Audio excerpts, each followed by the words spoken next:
রবিবার হচ্ছে আমরা বর বউ হচ্ছে ছাড়া গরু, বুঝলে।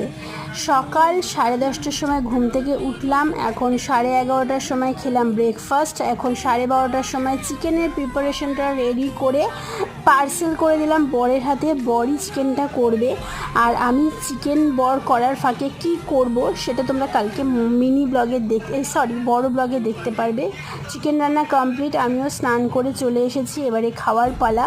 তোমরা সানডেটা কিভাবে কাটালে অবশ্যই জানিও।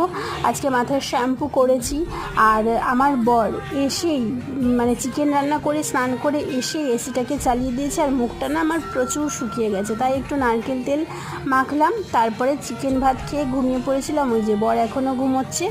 তারপরে এদিকে শ্বশুরমশাইও এসে গেছে, তাই ভাবলাম যে চাটা বানিয়ে বরকে দিলাম, শ্বশুরমশাইকে দিলাম, একটু বরকে দিয়েই আজকে মিনি ব্লগটা শেষ করলাম। ভালো লাগলে লাইক করো, সাবস্ক্রাইব